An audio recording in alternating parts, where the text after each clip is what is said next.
pungway or panghulagway.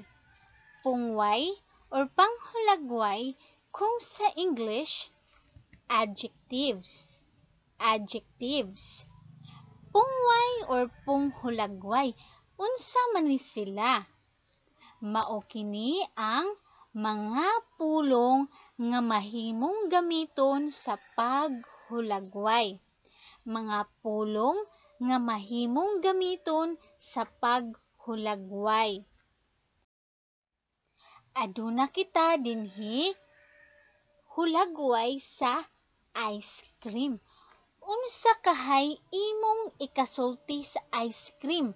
Unsay imong ikahulagway sa ice cream? Ang ice cream kay bugnaw. Ang ice cream usab kay tamis. So kanang pulong nga bugnaw o tamis mao kana ang halimbawa sa pungway o panghulagway. Bugnaw og tamis.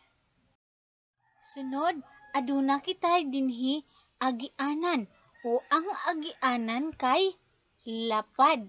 Ang kanang lapad muna siya'y pungway. Kay imo man gihulagway ang agianan na ang agianan lapad. Sunod, unsa may imo ikasulti dinhi sa ato ang hulagway? Siguro ang ilang classroom kay kalat, nagkalat. Wa na arrange. Kalat ang kanang kalat muna siya'y pungway. Wow, kanindot sa ilahang room. Ang ilahang room kay limpyo. Diba? Limpyo. Ang kanang limpyo maunay pungway or panghulagway. Kana unsa kay imong ikasulti di ana? Hugaw. Wala pa nahugasan. Hugaw. Kana unsa may imong ikasulti di ana? Limpyo. Diba? Limpyo. Unya, puti. Puti pod siya. Ang limpyo o puti, mao kana ang halimbawa sa pungway. Kana siya. Kanang hayop din ha. Ang kana na hayop kay dako. Diba no? Dako. Unya, ang iyang kolor kay tabunon. Kanang dako o tabunon, halimbawa na siya sa pungway. Okay? Naghulagway man na sila, mga pulong nga naghulagway.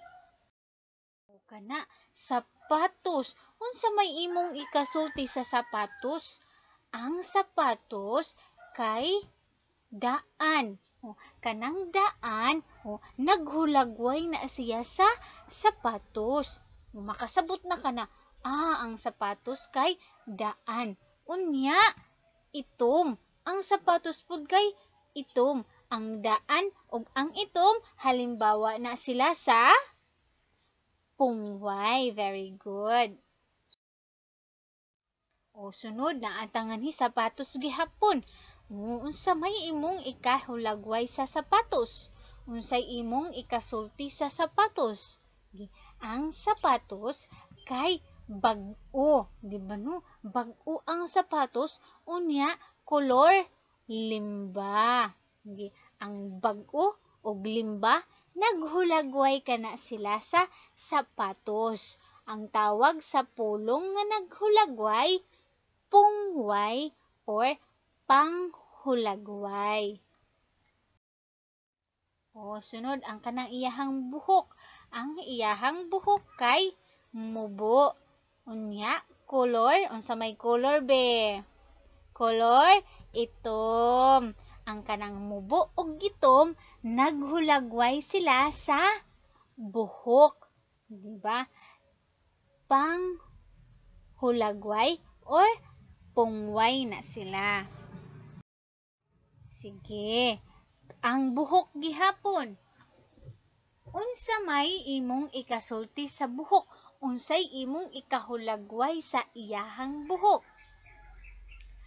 Ang iyang buhok kay taas.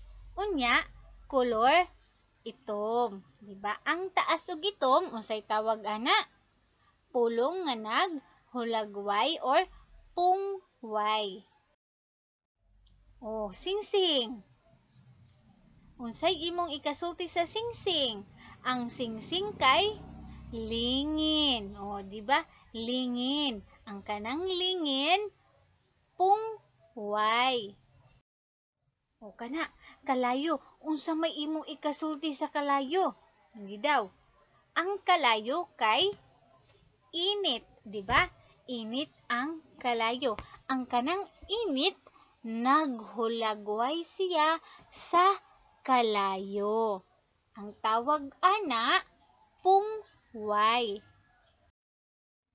Naatangari ice or yellow. Unsa man na siya? Unsa may imong ikasulti di ana?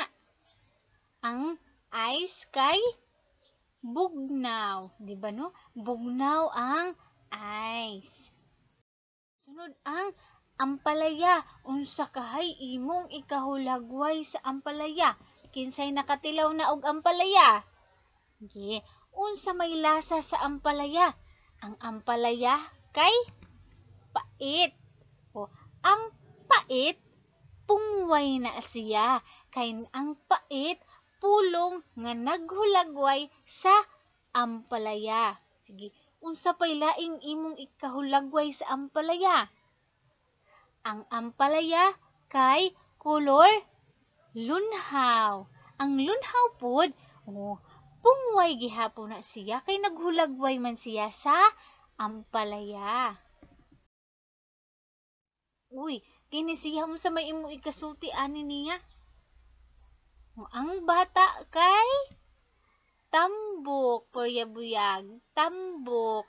Ang tambok, pungway na siya. Naghulagway siya sa bata. Kiri. Kung kaganina tambok, kinipon nganhi. Unsa man niwang. Ang niwang, pulong na siya nga naghulagway sa dianing babayi. Niwang.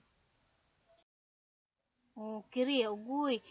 Unsa may imong ikasulti ana niya sa hulagway? Unsay imong ikahulagway di ana? Siya kay naguol. Di ba no? Naguol. Ang naguol po di ay pungway po na siya or panghulagway. Kana siya. Nalipay. Unsa ra gud to ang atong giistoryahan kaganina mahitungod kadto sa pungway or panghulagway. Unsa ra gud ni siya sa English ang pungway or panghulagway? Adjectives. Adjectives ni sila kung sa English. Unsa man ni sila? Unsa man ni ang pungway or ang panghulagway? Mao kini ang mga pulong nga mahimong gamiton sa paghulagway. Aduna ba kamoy nakatunan? Yay! Daghang salamat!